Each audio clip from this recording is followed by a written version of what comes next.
All right, let's dive right in. We're going to unpack a story here, and it's all about success, privilege, and that invisible line, the hard work that really separates the two. And it all kicks off with one single, really provocative statement. So it all started with this one line from a video that just blew up online. The line, "Medicine is a cartel." Wow. I mean, it's angry, right? It's provocative. It's totally designed to make you react. And you know what? It worked. It lit a fire in a hospital break room, and that debate gets right to the heart of this huge, complicated question. What matters more, privilege or skill? So, picture this. It's 3 in the afternoon, in a hospital break room. You know that time of day, right? The air is just thick with the smell of burnt coffee and antiseptic. And there's this young resident, totally exhausted, just slumped over, watching that same video on his phone. You can see the blue light just glowing on his face. And the argument in this video, well, it's pretty simple and honestly pretty infuriating. The guy is basically saying that medicine isn't about who's the best. Nope. He claims you just need a couple $1,000,000 to buy your way in, that the entire system is just rigged for the rich kids. And right then, that's when the young resident looks up from his phone and he throws down the gauntlet.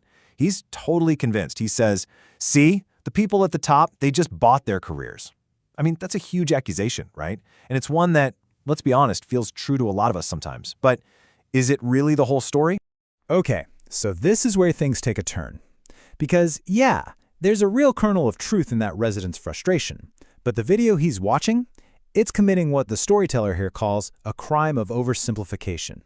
And look, let's be absolutely clear about something. Nobody is denying the first part of that argument. The economic barrier to get into a field like medicine, it is massive. It's a genuine tragedy that so many brilliant people get shut out before they even start. That's the economic crime. But it's not the only crime happening here. And this is where we really have to pull two things apart. On one hand, you've got that very real economic crime, the barrier. But on the other hand, you have this simplistic and frankly kind of lazy idea that just because the price of admission is so high, it must mean that everyone who got in is some kind of fraud. And that is the oversimplification. So, to really explain this difference, the story gives us this incredibly powerful metaphor. And honestly, it's the core of the whole argument. It's called the Steinway and The Hands. Okay, here it is. This is the whole point. Imagine you have all the money in the world. You can walk right into a store and buy the most expensive, most beautiful, concert grand Steinway piano ever made. Bam, it's yours. It's sitting right there in your living room.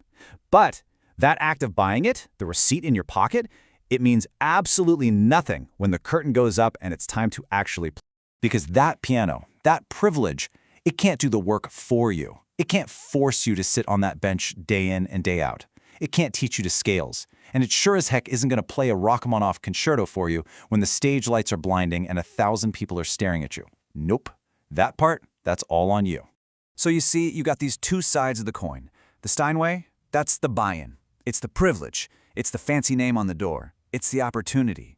But the hands, the hands, they're the practice, the skill, the thousands and thousands of hours you put in when nobody is watching. See, one gets you in the room. The other one, that decides if you actually get to stay.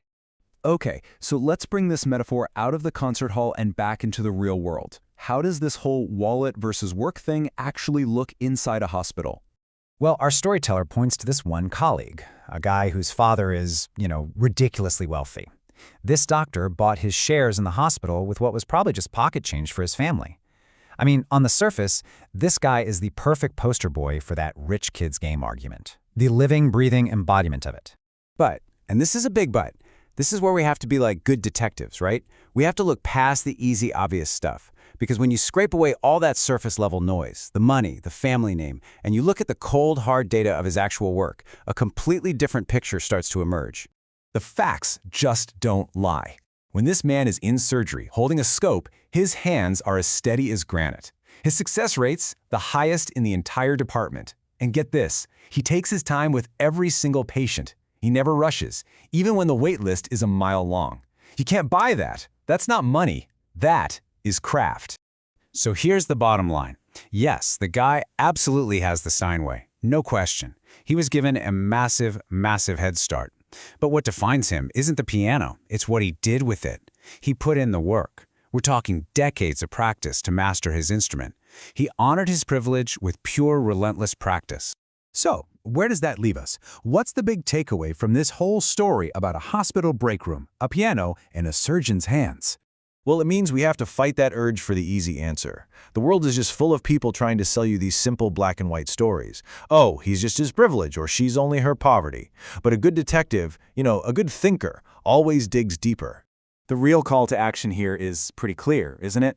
We have to check the work. We have to evaluate the skill. We need to judge the music someone actually plays, not the receipt for their instrument. In the end, it's the performance that matters, not the pedigree. And this message, this is really for anyone out there who has ever put in the hours to get good at something. The economic system, yeah, it's flawed, but let's not insult our own hard work, all those hours we spent studying, practicing, perfecting our craft, by falling for the idea that it can all just be bought. Because what we do in the dark, when no one's watching, that has a value that money can't even touch. And so the story leaves us with a question for all of us. Think about it. When it really truly matters, the patient on that operating table doesn't give a damn about their doctor's bank account.